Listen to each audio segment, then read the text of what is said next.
Assalamualaikum warahmatullahi wabarakatuh. Alhamdulillah, sholatu ala rasulillah, amma ba'du.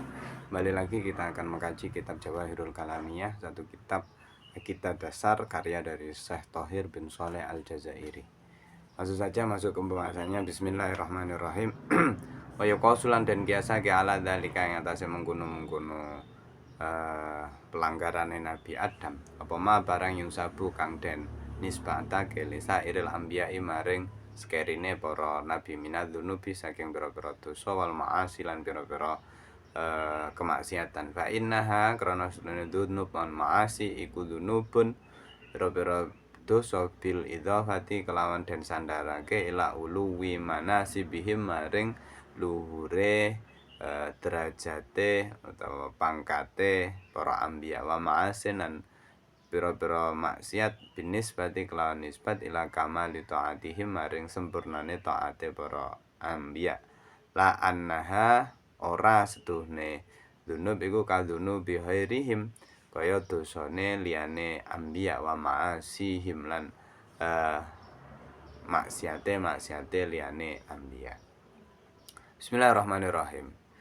Di video kemarin kita sudah membahas tuntas apa yang dilakukan oleh Nabi Adam atau pelanggaran yang dilakukan oleh Nabi Adam, bahwa pelanggaran Nabi Adam tersebut tidak didasari oleh durhaka atau membantah larangan dari Tuhan, kan tetapi didasari oleh kelalaian, yang mana bila ini dilakukan oleh orang biasa yang bukan Nabi, maka tidak akan pernah dianggap sebagai maksiat.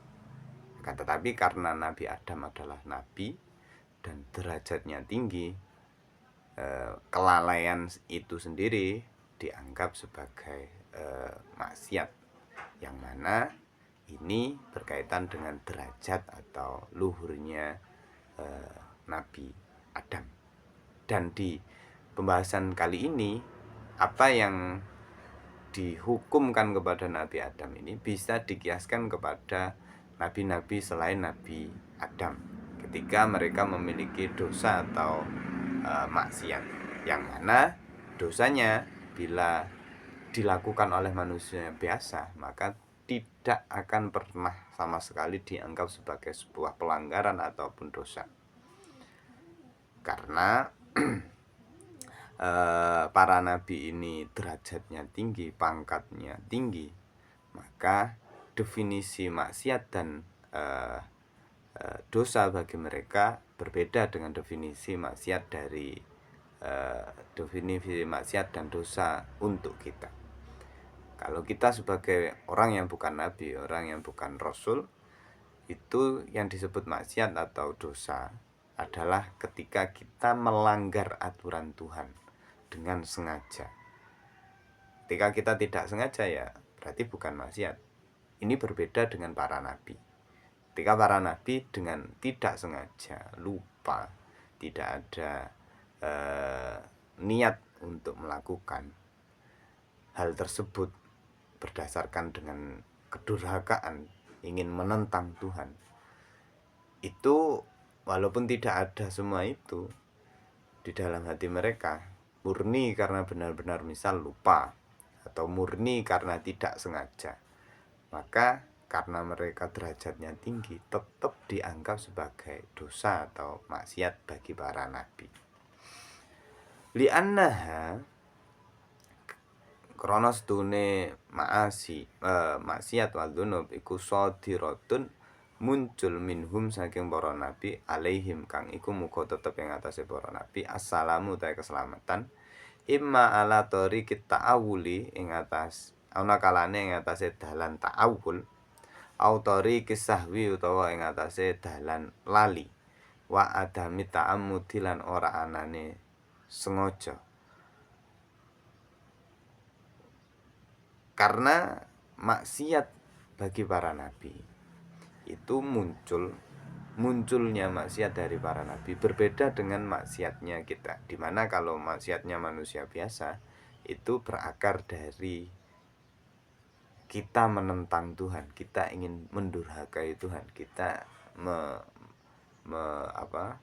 melanggar larangan-larangan atau aturan-aturan Tuhan.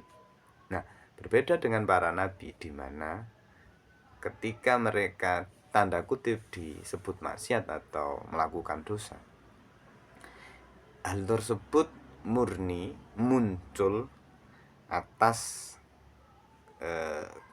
kelalaian, lupa, benar-benar yang lupa, tidak ingat, atau ada muta'amudi, atau tidak ada kesengajaan, sama sekali tidak ada unsur sengaja, atau benar-benar lupa bahwa hal tersebut dilarang, bukan melupa tapi benar-benar lupa, atau benar-benar tidak sengaja.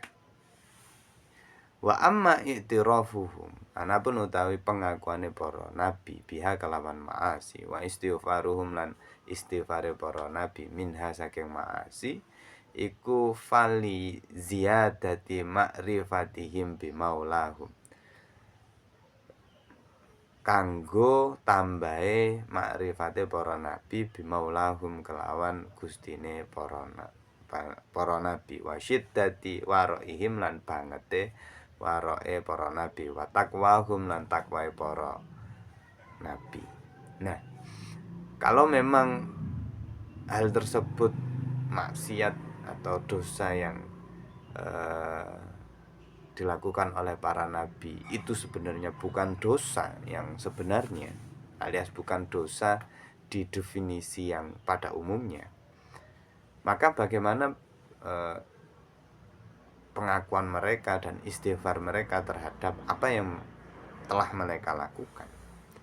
Dalam kitab ini dijelaskan bahwa pengakuan mereka terhadap dosa yang mereka lakukan dan istighfar mereka itu adalah murni agar tambahnya makrifat mereka terhadap Tuhan mereka, dan agar bertambahnya wirai mereka, dan agar bertambahnya takwa mereka terhadap Tuhannya.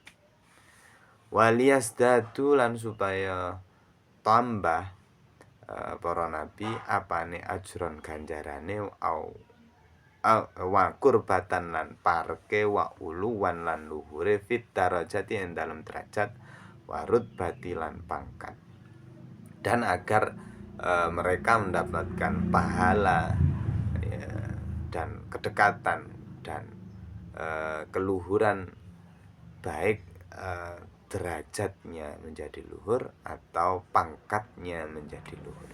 Inilah pemahaman atau penjelasan dari kitab Jawahirul Kalamiyah terkait dosa atau maksiat yang dimiliki oleh para nabi. Jadi maksiat dan dosa yang dilakukan oleh para nabi itu berbeda secara definisi dengan dosa dan maksiat yang dilakukan oleh orang biasa. Bagi orang biasa, maksiat atau dosa itu benar-benar didasari oleh pelanggaran terhadap hukum-hukum yang ditetapkan oleh Allah dengan kesengajaan, itu dosa. Sedangkan para nabi melanggar hal tersebut bukan karena sengaja, akan tetapi karena murni lupa ataupun murni ketidakadanya kesengajaan. Akhirul kalam. Assalamualaikum warahmatullahi wabarakatuh.